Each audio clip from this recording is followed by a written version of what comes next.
May 2, 2023 Unit 5 Law of Contracts, Accord and Satisfaction.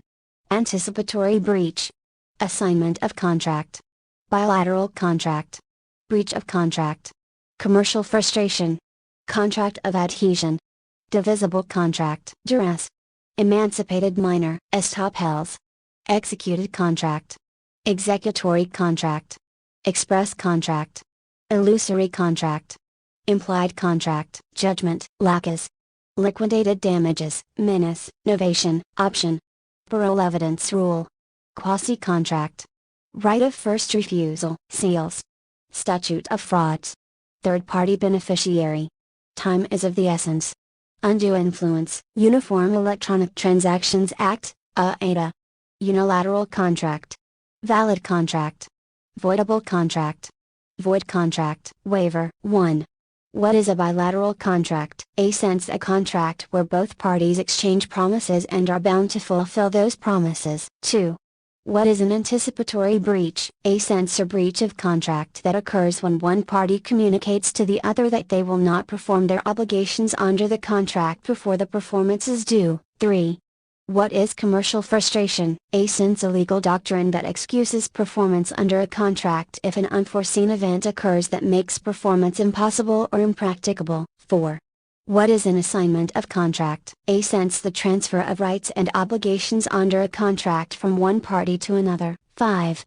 What is a contract of adhesion? A sense a contract where one party has significantly more bargaining power than the other and imposes standard terms that the weaker party has no ability to negotiate. 6. What is accord and satisfaction? A sense a legal concept where parties agree to settle a dispute by payment of a lesser amount than originally owed, and that payment is accepted as full satisfaction of the debt. 1. Divisible contract. A sense what is a divisible contract? A contract that contains multiple parts that can be performed independently of each other. 2. Duress. A sense what is duress? The use of force, threats, or coercion to induce someone to act against their will. 3. Emancipated minor. A sense what is an emancipated minor? A person under the age of 18 who has been legally declared an adult and is no longer under the control of their parents or guardians. 4. Estoppel. A sense what is estoppel? A legal doctrine that prevents a person from denying or contradicting a previous statement or position. 5. Executed contract. A sense what is an executed contract? A contract that has been fully performed by all parties involved. 6. Executory contract. A sense what is an executory contract? A contract in which one or more parties have not yet fulfilled their obligations. 1. Express contract. What type of contract is created when the parties explicitly state the terms of their agreement? Answer: express contract. 2.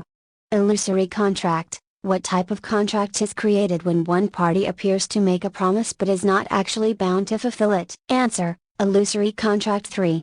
Implied contract. What type of contract is created when the parties' actions indicate an intent to be bound by a contract? Answer: implied contract. 4. Judgment. What is the final decision made by a court of law in a lawsuit? Answer: judgment. 5. Lacus. What is the legal principle that bars a party from bringing a claim after an unreasonable delay? Answer: lacus. 6. Liquidated damages. What is the predetermined amount of damages that will be paid if one party breaches a contract? Answer: liquidated damages. 7. Menace. What is the use of threat or force to induce a party to enter into a contract? Answer: menace. 1. Novation. A sense Q. What is novation in real estate? A sense A. Novation is the substitution of a new contract in place of an existing contract, with the agreement of all parties involved. 2. Option. A sense Q. What is an option in real estate? A sense A. An option in real estate is a contract that gives the holder the right, but not the obligation, to buy or sell a property at a predetermined price and within a specific time frame. 3.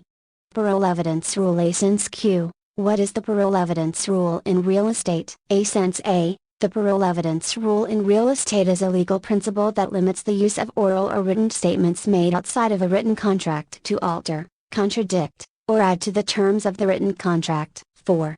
Quasi-contract. A sense Q. What is a quasi-contract in real estate? A sense A. A quasi-contract in real estate is a legal concept that applies when there is no formal contract, but one party has received a benefit from another party, and fairness requires that the party receiving the benefit compensate the other party. 5. Right of first refusal. A sense Q. What is the right of first refusal in real estate? A sense A. The right of first refusal in real estate is a contractual right that gives one party the opportunity to purchase a property before the seller can offer it to anyone else. 6. Seals. A sense Q. What are seals in real estate? A sense A. Seals in real estate refer to a type of signature that involves affixing a wax or paper seal to a document to make it legally binding. This practice is not commonly used today. 1. What is the statute of frauds in real estate? A sense. The statute of frauds is a law that requires certain contracts, including real estate contracts, to be in writing and signed by all parties involved. 2. What is a third-party beneficiary in a real estate contract? A sense. A third-party beneficiary is someone who is not a party to the contract but has a right to enforce the contract or benefit from it. 3. What does the phrase "time is of the essence" mean in a real estate contract? A sense. Time is of the essence means that the parties to the contract must meet their obligations by the specified deadlines, and failure to do so may result in a breach of contract. 4.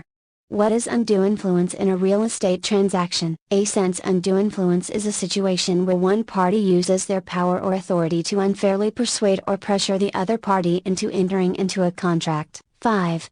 What is the Uniform Electronic Transactions Act, UETA, in real estate? A sense. The UETA is a law that establishes the legal validity of electronic contracts and signatures in real estate transactions. Unilateral contract. A sense. What type of contract involves an offer made by one party that can only be accepted through performance by the other party? A sense. Answer. Unilateral contract. Valid contract. A sense. A valid contract must meet certain requirements. Which of the following is not one of those requirements? A. Offer and acceptance. B. Consideration. C. Legal capacity. D. A legal purpose. A sense. Answer. D. Illegal purpose. Voidable contract. A sense. What type of contract can be cancelled by one of the parties involved due to certain circumstances, such as lack of capacity or fraud? A sense. Answer. Voidable contract. Void contract. A sense. A void contract is considered as though it never existed. Which of the following situations could render a contract void? A. One of the parties was under duress at the time of the contract's formation. B. The contract contains an illegal purpose. C. One of the parties lacks capacity to enter into the contract. D. All of the above. A sense. Answer. D. All of the above. Waiver. A sense. What term describes the voluntary relinquishment or abandonment of a legal right or claim? A sense. Answer. Waiver. May 2, 2023. Unit Review 5. Law of Contracts. Types of contracts. A contract is an agreement between two or more parties to do or not to do something. Valid contracts are generally enforceable under the law. Express versus implied contracts are either express or implied. An express contract is an agreement stated in words. The terms of the agreement may be set forth either orally or in writing. An implied contract is an agreement that, while not specifically stated, is understood by the parties. In a quasi-contract, no real contractual intent exists. The law implies the existence of a contract. The law often will imply a contract when one party benefited but did not really consent to any agreement. Bilateral versus unilateral contracts may be bilateral or unilateral agreements. A bilateral contract is an agreement in which a mutual exchange of promises occurs. A promise for a promise. Offers to purchase real estate,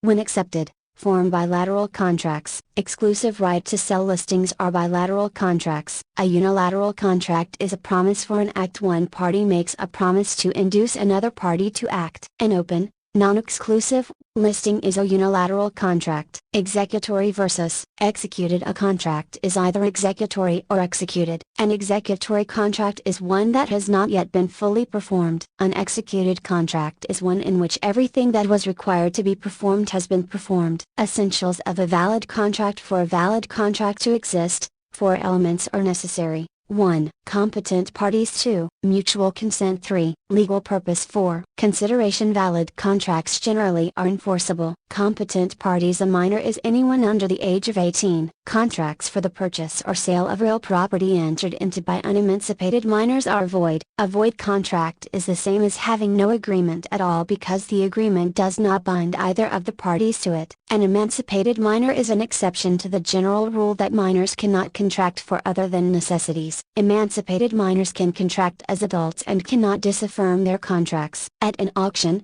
the people who are bidding are the offerers. If an offer fails to state how long it will remain open for acceptance, it can be accepted within a reasonable period of time. A counteroffer is, in fact, a rejection of the original offer. In a counteroffer, the offeree becomes the new offerer. Revocation. Before notification of acceptance, an offerer can withdraw the offer. When an offerer dies or becomes mentally incapacitated before acceptance, the offer is dead, and a later acceptance will not form a binding contract. When the offerer is a corporation, the death of the officer making the offer will not affect the offer, because the corporation is a separate legal entity and does not die with the death of its officers. The destruction of the subject matter terminates an offer. If a house is destroyed by fire before acceptance of an offer, acceptance by the seller after the destruction will not form a binding contract. Consideration is anything of value given in exchange for a promise or performance of another. Consideration could be forbearance from acting, as well as a promise to act. The reason that an offerer can withdraw an offer any time before acceptance is that an offer is unsupported by consideration. On the other hand,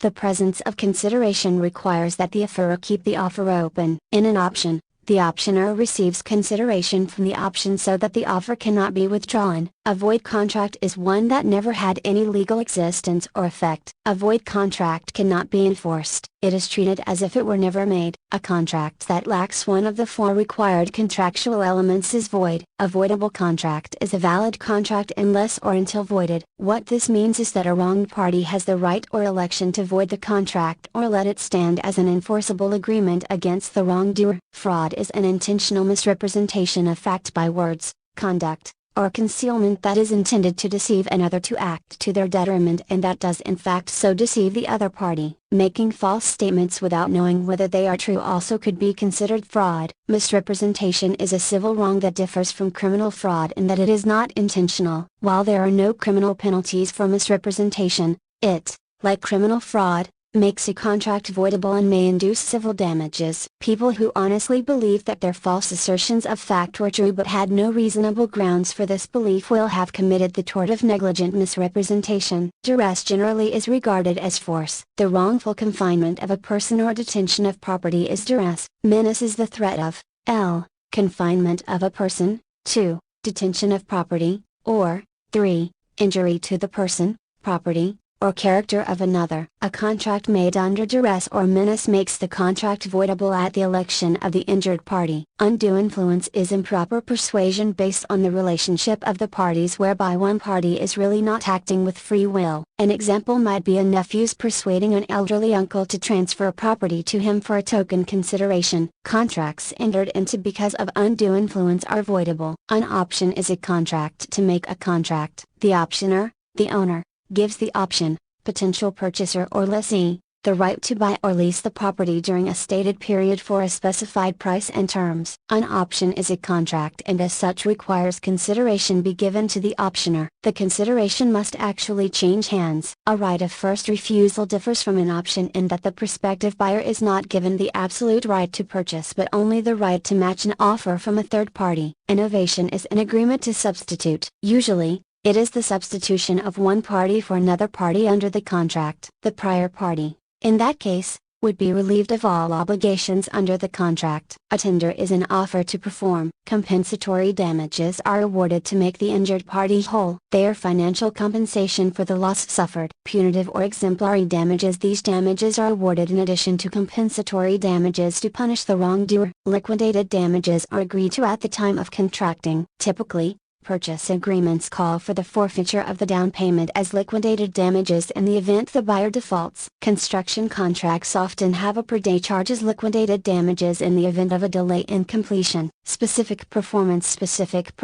forces a party to perform as agreed and is awarded only when compensating damages are inadequate. Because land is a unique commodity, specific performance will be enforced for the sale or lease of land, agreements to convey easements, and lease assignments. Injunction. An injunction is a remedy in equity that orders a party to cease an activity, such as trespass. Prohibiting an action prevents future harm. Courts may order a permanent injunction or simply a temporary restraining order. As an example, a court might order a person to cease an activity that is in violation of a deed restriction. Rescission. Rescission is a retroactive cancellation or annulment of a contract. Cancellation terminates future obligations, but rescission returns parties to their position before contracting. The basis for rescission can be fraud, mutual mistake of fact, impossibility of performance, undue influence, or lack of contractual capacity. Statutes also provide for rescission in a number of specific cases, including the following: 8 timeshare purchasers in California have 72 hours after contracting to rescind their contracts. Purchasers in undivided interest subdivisions have a right of rescission within 3 days of executing the contract. Civil Code Section 1689.6, dealing with home solicitation sales, provides a 3 business day right of rescission. Civil Code Sections 1695.13a 1695.14 provide for rescission within 2 years on home equity sales where a buyer of 1 to 4 residential units took unconscionable advantage of an owner in foreclosure. Section 66499.32 of the Government Code allows buyers to rescind within 1 year of discovery that a parcel was wrongfully divided according to the Subdivision Map Act. The Interstate Land Full Disclosure Sales Act, 15 U.S. Code Section 1703b, gives purchasers the right to rescind within 7 days after signing for purchase of undeveloped land covered by the Act. According to the Truth in Lending Act, 15 U.S. Code Section 1635a, buyers may rescind up until midnight on the 3rd business day following a transaction that places a lien on the borrower's residence. The rescission rights do not apply to purchase money, primary loans, or loans in which a state agency is the lender. In an assignment of a contract, the assignor transfers the assignor's interest in the contract to a third-person assignee. In an assignment, the assignee becomes primarily liable under the contract, while the assignor retains secondary liability should the assignee default on required performance. To avoid this contingent liability, see novation earlier in the unit. The assignee takes all the rights and duties of the assignor. The statute of frauds comes from English common law and was designed to prevent people from committing fraud by claiming to have orally agreed to purchase the land of another person. Because land was considered the basis of all wealth, it was determined that agreements concerning land were too important to be oral. The California Statute of Frauds, Civil Code Section 1624, requires the following agreements to be in writing: contracts for the transfer of real property or any interest therein. Real property leases for more than 1 year, an oral lease for 6 months therefore could be valid. Contracts that cannot be performed within 1 year, an agreement for a 6-month lease starting in 7 months would have to be in writing because it could not be performed within 1 year of the agreement. Sales of personal property for more than $5,000. Parole evidence rule. The parole evidence rule provides that oral extrinsic evidence may not be introduced to modify a written document that is complete on its face. Estoppel. The doctrine of estoppel or promissory estoppel means that a person may not assert a right when that person's previous statements, actions, or silence caused another party to act to their detriment. For example, assume that an oral agreement had been made for the sale of a lot, and the purchaser, with the knowledge of the seller, made extensive improvements to the lot. The seller would be estopped, prevented, from raising the defense of the statute of frauds because the seller's statement caused the purchaser to act to his detriment. Acceptance could be inferred by conduct. If the seller could have voided the sale, then the seller would have been unjustly enriched. Statute of limitations. If an action is not brought within a prescribed period, it becomes barred by the statute of limitations. Thus, a contract may be valid but unenforceable. People who ignore their rights can lose them through the passage of time. In California, various statutes of limitations provide the following time periods: 90 days actions by former tenants to recover belongings left in furnished quarters, 2 years personal injury, 2 years actions based on oral contracts, 3 years actions for damages due to trespass, 3 years attachment lien, 3 years from date of discovery actions for relief under a contract based on fraud or mistake, 3 years repluven actions to recover goods wrongfully held by another. A. 3 years. Disciplinary actions against a real estate licensee. If the action is based on fraud, the time period is 3 years or 1 year after discovery of fraud, whichever is later. A. 4 years. Most actions based on written contracts. The statute of limitations for contracts runs from the time the agreement was breached, not from the date of the agreement. A. 5 years. Actions for recovery of real property and the profits from the property. A. 5 years. To challenge a void or avoidable deed or other document. 20 years if the claimant is a minor or insane. A. 10 years. Actions based on judgments and latent defects in real property. A. Code of Civil Procedure. A. Section 323A. Unless otherwise stated, the statute of limitations is 4 years. Laches is preventing a person from asserting a right or claim when that person's delay in asserting that right causes or results in disadvantage, injury, injustice, detriment, or prejudice to the defendant in a lawsuit. For example, a person could be stopped by laches from having an encroachment removed if the person was aware of the construction and waited until it was completed to demand its removal. To grant the landowner rights would not be equitable, based on the delay in bringing action. Unlike the statute of limitations, laches is considered an equitable defense. Unit 5 Law of Contracts. Unit Quiz 1. A written contract whereby the seller agrees to convey at an agreed price at a definite time in the future, and the buyer agrees to buy at said time and price would be a. An executory, express, bilateral contract. 2. When a person, while not of sound mind but not declared insane or wholly without understanding, contracts to buy real property, the contract likely is b. voidable. 3. Mutuality in a contract would ordinarily be indicated by b. offer and acceptance, a meeting of the minds. 4. An offer would not be terminated by a. revocation by the offeror. b. a counter-offer. c. request for an extension for acceptance by the offeree. d. the death of the offeror. Answer is not c. Request for an extension for acceptance by the offeree, not a condition. 5. In which situation can an offer not be withdrawn? A. When the seller has not yet had an opportunity to accept it. B. When the stated period for which it would remain open has not expired. C. When notification of acceptance has been mailed. D. When the deposit has not been forfeited. Answer not C. When notification of acceptance has been mailed. 6. Which is true regarding acceptance and or revocation of an offer? A. Revocation takes place upon receipt. B. Acceptance takes place upon mailing. C. Both are true. Answer is C. 7. Albert gave his friend Baker a deed to a property, which Baker recorded. A year later, Albert and Baker had a dispute. Albert demanded the return of the property because Baker had not given any consideration for the property transfer. Assuming there was no consideration, which statement is correct? D. Baker can keep the property, which was a completed gift. 8. An example of fraud would be a. A promise made by one who did not intend to keep it. B. A false statement of fact by one who does not know if it is fact or not. C. The act of hiding a defect so another party will not know of it. D. All of these. Answer D. 9. Albert knew that Keith was lying about the property's income, but Albert nevertheless completed the purchase. When Albert changed his mind, Albert could a. void the contract. B. collect damages for the fraud. C. do either of these. It was not fraud since Albert knew Keith was lying. 10. Which statement about options is false? A. Consideration is necessary for a valid option. B. The option has the option to exercise or refrain from exercising the option. C. The optioner can revoke the option by returning the consideration. Answer is C. Irrevocable offer. 11. Which statement describes how a court will interpret an ambiguous contract? A. Words take precedence over numerals. B. Parole evidence can be admitted to show intent. C. Handwritten takes precedence over typed. D. All of these describe how a court will interpret an ambiguous contract. Answer D. 12. An agreement whereby one party to a contract is discharged and another party becomes obligated is C. An ovation. 13. Which is not an equitable remedy?